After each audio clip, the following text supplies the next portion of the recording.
It's kind of incredible just how many secrets are in Triforce Heroes. We've reported on each one, but none of them have left us as stumped as this latest example.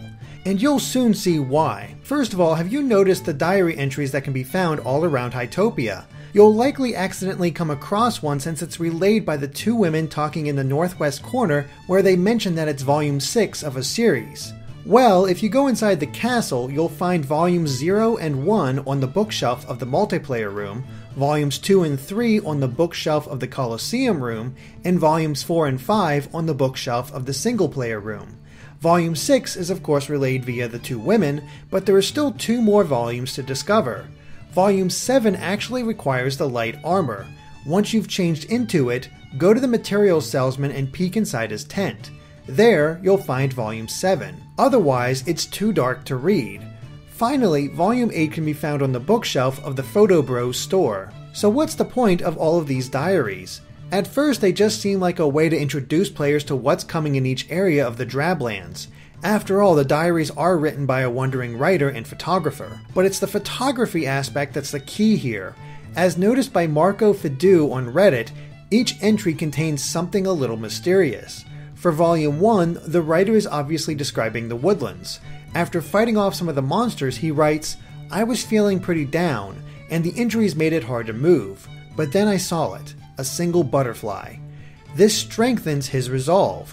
Other volumes follow this same pattern, and many mention taking a picture. This is important because, as Marco discovered, this butterfly can actually be discovered in the woodlands, and we have taken the same picture. And so it goes that every entry has something similar. Volume 2 mentions how in the riverside, it seems like some of the rocks are moving. And while Marco hasn't found this one yet, we've found 2 examples of turtle-shaped rocks. Benjamin Rosenberg on Twitter even followed this up by stating that he has found a turtle rock in every level of the riverside. So that seems to be the solution to Volume 2. Volume 3 describes the volcano and how the writer has discovered some bones in the area. It also squeezes in a Doge reference because the translation team just seems to be having a blast with Triforce Heroes. At any rate, Marco found one set of bones and Benjamin found another. We took pictures of both just to be sure we have the right one. Moving on to Volume 4, it describes the fortress area and how the writer found salvation in the form of a tiny bug scaling a wall. Marco found this supposed bug as the one part of the wall pattern to be slightly different from the rest, which could be the bug the writer was talking about. There are certainly no signs of other bugs on the walls. Volume 5 details the ruins and how the writer discovered a green handprint that's just plain creepy.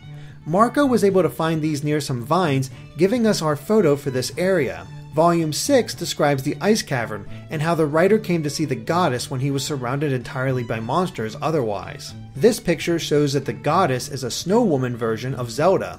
Volume 7 is all about the dunes and the danger of the sands. When the writer was feeling delirious, he caught sight of the hero, who seemed to be straight from a fairy tale. It turns out that the graffiti link that we discovered before is connected to this diary. Finally, Volume 8 talks about the writer reaching the Sky Realm, but he has run out of time for his journey. The Drablands are too dangerous for anyone who's not a hero. He does mention that he hopes someone with a camera can capture this place someday, but not anything specific, merely that he hopes his writings will serve as a guide. So we took a picture of the open sky hoping that was enough. At any rate, it turns out that the writer was known as Four Eyes, and it just so happens that there's a wall of pictures on the right side of the Photo Bros shop. It's a picture of the Drablands taken by Four Eyes. But for some reason, this is weird. The thing is, even with all of this information, nothing happens. We've submitted every photo to Miiverse, talked to the Photo Bro and the other patron, and searched every inch of the shop. Nothing happens. So that leaves us wondering, what's the point to all of this? Is it just a scavenger hunt for tiny Easter eggs? Does taking all the pictures unlock something? Is there some way to meet Four Eyes? We have no clue and have spent hours looking through all of this information along with the sources that have pointed us in this direction. It's a complete mystery whether this has any significance or not. And that's just a more complicated example of a mystery. Outside of the Photo Bros shop is a line of trees. The one on the very right can actually be examined, and for some reason there's a message reading, "Why are there so many cicada shells on this tree and this tree alone?" We've tried interacting with it with every costume we have so far, and nothing's come of it. Could it just be a random bit of dialogue?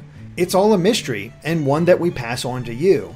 Can you figure out the significance to all of this, if there even is any? Let us know in the comments, and of course stay tuned to GameXplain for more on Zelda and other things gaming.